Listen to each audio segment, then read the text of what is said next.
BLM Kerala, Tamil Nadu, Pondicherry. Kerala Congress Joseph വിഭാഗത്തിന് നൽകുന്ന സീറ്റുകളുടെ കാര്യത്തിൽ UDF നേതൃത്വം അടിയന്തരമായും ഗൗരവതരമായും നീക്കുപോക്കുകൾ നടത്തിയില്ലെങ്കിൽ വരാനിരിക്കുന്ന തെരഞ്ഞെടുപ്പിൽ മുന്നണിയുടെ ജയസാധ്യതയെ അത് ഗുരുതരമായി ബാധിക്കുമെന്ന മുന്നറിയിപ്പുകൾ ശക്തമാണ്. കഴിഞ്ഞ തവണ ജോസഫ് വിഭാഗം മത്സരിച്ച മണ്ഡലങ്ങളിൽ ഭൂരിഭാഗവും UDFന് വലിയ സ്വാധീനമുള്ളവയായിരുന്നു. എന്നാൽ തൊടുപുഴയും കടുത്തുരുത്തിയും ഒഴികെയുള്ള മണ്ഡലങ്ങളിൽ കേരള കോൺഗ്രസ് സ്ഥാനാർത്ഥികൾ മത്സരിച്ചതുകൊണ്ട് മാത്രം മുന്നണിക്ക് പരാജയം ഏറ്റുവാങ്ങേണ്ടി വന്നു എന്നതാണ് യാഥാർത്ഥ്യം.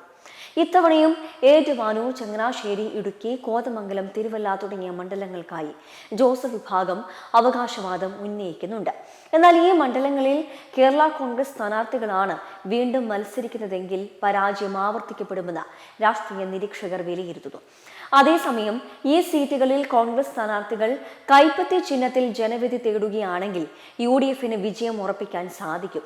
എന്നാൽ സീറ്റുകൾ വിട്ടു നൽകാനോ പ്രായോഗികമായ മറ്റ് നീക്കുപോക്കുകൾക്കോ PJ ജോസഫ് തയ്യാറാകാത്തത് മുന്നണിയിൽ വലിയ പ്രതിസന്ധിയാണ് സൃഷ്ടിക്കുന്നത്. സാധാരണഗതിയിൽ ഘടകകക്ഷികൾക്ക് സീറ്റുകൾ നൽകുന്നത് അവരുടെ സ്വാധീന മേഖലകൾ പരിഗണിച്ചാണ്. ഘടകകക്ഷികളുടെ വോട്ട് ബാങ്കും കോൺഗ്രസിന്റെ വോട്ടുകളും ചേരുമ്പോൾ വിജയം സുഗമമാകും എന്നതാണ് കീഴ്വഴക്കം. എന്നാൽ കേരള കോൺഗ്രസിന് അവരുടെ ശക്തി കേന്ദ്രമെന്ന് അവകാശപ്പെടുന്ന തൊടുപുഴയിൽ പോലും സ്വന്തമായി അത്തരമൊരു വോട്ട് ബാങ്ക് അവകാശപ്പെടാനാകില്ല.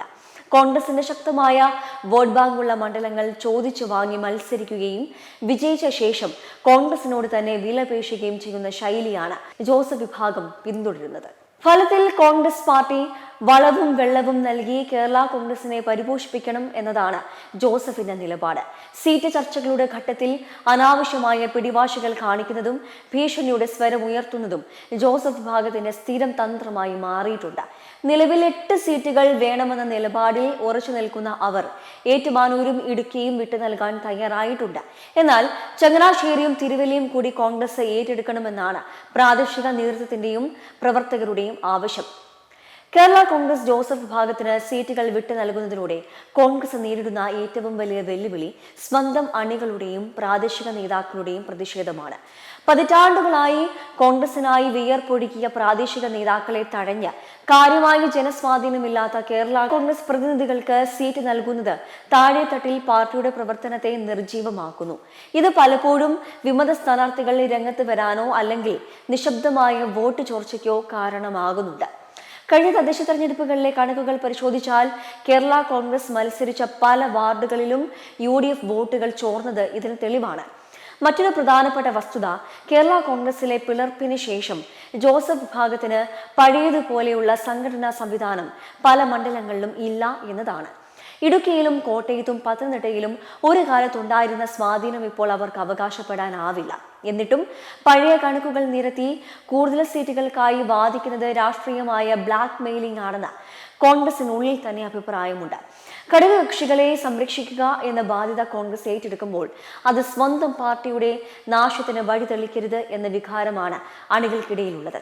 കൂടാതെ BJP ശക്തമായ സാന്നിധ്യം അറിയിക്കുന്ന മണ്ഡലങ്ങളിൽ കേരള കോൺഗ്രസ് സ്ഥാനാർത്ഥികൾ മത്സരിക്കുന്നത് മതനിരപേക്ഷ വോട്ടുകളുടെ ഏകീകരണത്തെ തടസ്സപ്പെടുത്തുന്നുണ്ടോ എന്നും പരിശോധിക്കപ്പെടേണ്ടതുണ്ട്. ചങ്ങനാശ്ശേരിയും തിരുവല്ലയും പോലെയുള്ള മണ്ഡലങ്ങളിൽ കോൺഗ്രസിന്റെ കരുത്തുറ്റ സ്ഥാനാർത്ഥികൾ വന്നാൽ മാത്രമേ വോട്ട് ബാങ്ക് സുരക്ഷിതമാക്കാൻ കഴിയൂ. ജോസഫിന്റെ ഭീഷണികൾക്ക് വഴങ്ങി വിജയസാധ്യതയുള്ള സീറ്റുകൾ വിട്ടു നൽകുന്നത് ഇടതുമുന്നണിക്ക് ഭരണ തുടർച്ചയ്ക്കുള്ള പഴുതുകൾ ഒരുക്കി കൊടുക്കുന്നതിന് തുല്യമായിരിക്കും. അതിനാൽ ഇത്തവണ വിട്ടുവീഴ്ചയില്ലാത്ത നിലപാട് സ്വീകരിച്ച് മാന്യമായ സീറ്റ് വിഭജനത്തിന് കോൺഗ്രസ് തയ്യാറായില്ലെങ്കിൽ അത് മുന്നണിയുടെ മൊത്തത്തിലുള്ള പതനത്തിന് കാരണമായേക്കാം. ചർച്ചകളിൽ കോൺഗ്രസ് നേതാക്കൾ കർശന നിലപാട് സ്വീകരിച്ചില്ലെങ്കിൽ ജോസഫ് വിഭാഗം രാഷ്ട്രീയ മുതലെടുപ്പ് നടത്തുമെന്ന് ഉറപ്പാണ്.